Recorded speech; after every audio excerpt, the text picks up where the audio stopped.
So All right, Zach, are you reading these? yeah, I was Okay. just moving my little screens around. How dare Dear you? Wizards, I believe that great campaigns have a well thought out, consistent style. Each new commercial should be like a new episode of a show. I also believe that some clients become bored with their campaign style, even though it is working and making them money. This puts me in a situation where I have to either defend the strategy or scrap it and come up with something new. If I tell them they're wrong, I could lose the client. If I just agree with them, I could end up delivering less results until the new campaign style becomes well known to the public. Has this happened to you? Any advice on how to handle this, Kevin?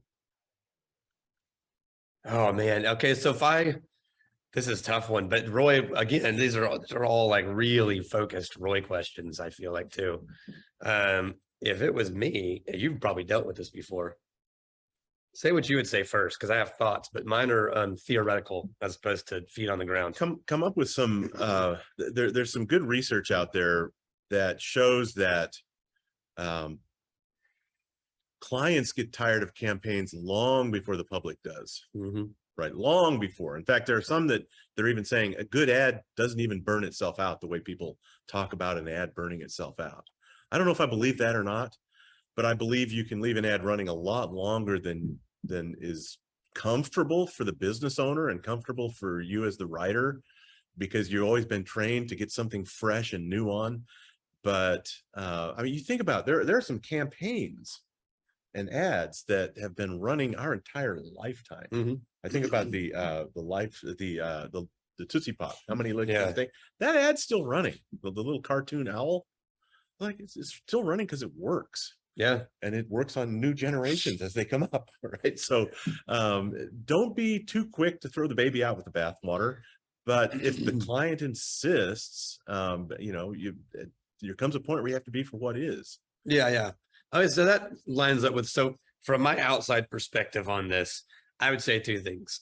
First, this reminds me of musicians who always are sick of the album by the time it's actually out, because they've been working on it for years, maybe, you know, and then they've recorded it, like, and just pounded it into the ground, and then they've like just bled, and then it gets released and they're really excited.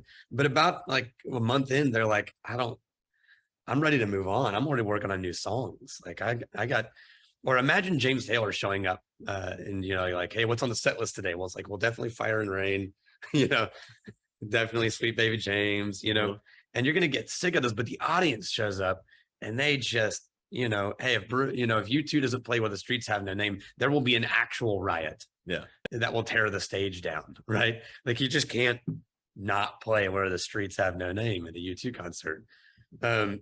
If you really truly make the public fall in love with a campaign, like really, like Mr. Jenkins style, you can't just ditch that shit without being the band who didn't play their reason everyone came. Mm-hmm. So, however, if your ad campaign is fun and effective, but not necessarily relationship building, easier to ditch without anyone realizing it. And have the public be like, "Oh, you changed ads? I didn't notice," right? Because it's effective in the subconscious more than it's effective in the I was consciously aware of a well-written ad, so I then bought stuff.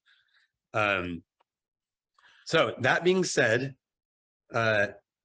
one, I would say determine whether your ad is like a real relationship that you've built and you can't just throw that away without people feeling betrayed, or it was just a well-written, effective ad, but not that relational, in which case there's less on the line. And so you need to know that going into the conversation. What are you fighting for? Mm-hmm.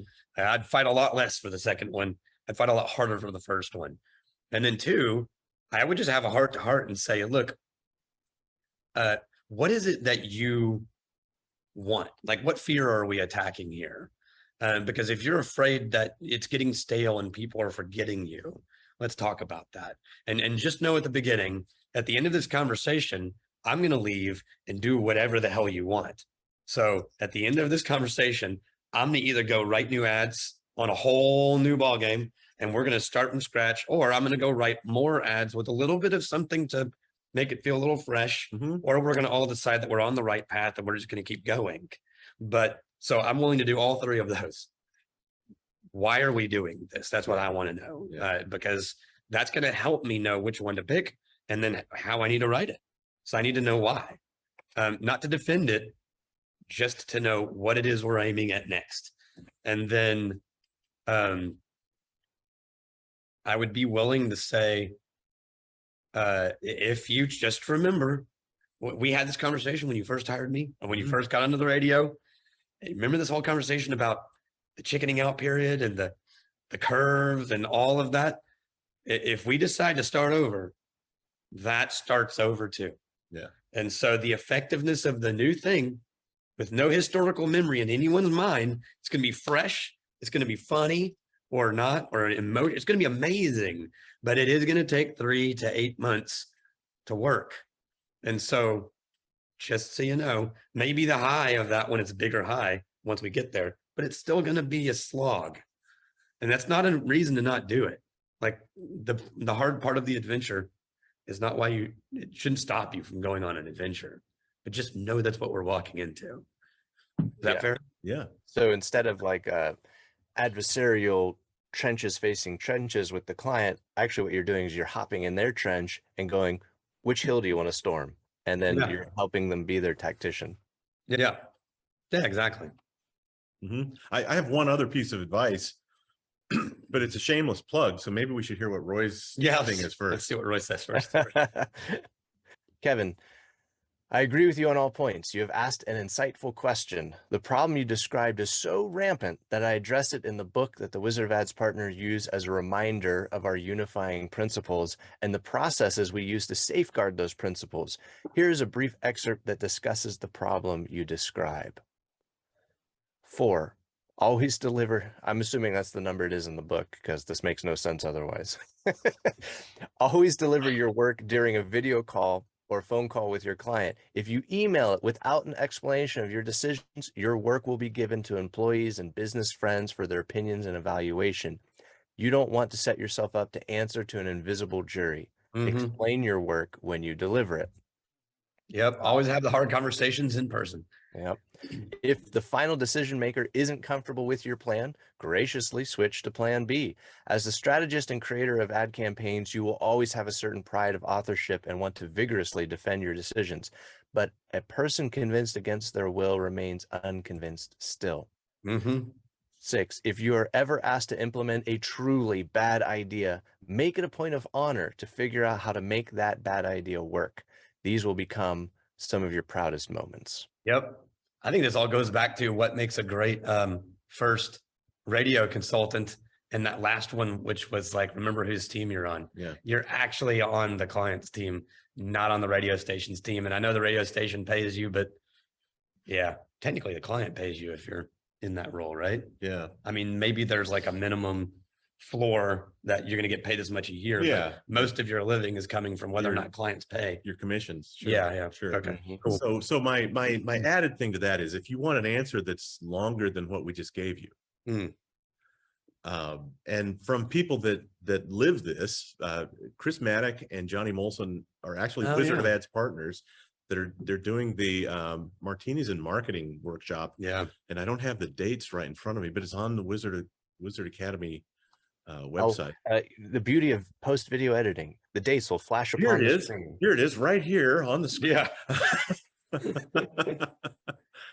But those are two guys that live this question every day. And it's a 2-day workshop that is going to focus on just those things. Right? It's going to be really, really cool. And I would suggest if you're the radio rep, if you're subscribed to these videos, you're an ACAD grad, aren't you? Yeah. You're one of us. So that's half off. You're an alumni. Come on now. What's the offer we say? Pay full price and bring them along with you. Yes. Drag the client who's not sure. Drag that client down to Wizard Academy. Take them on vacation.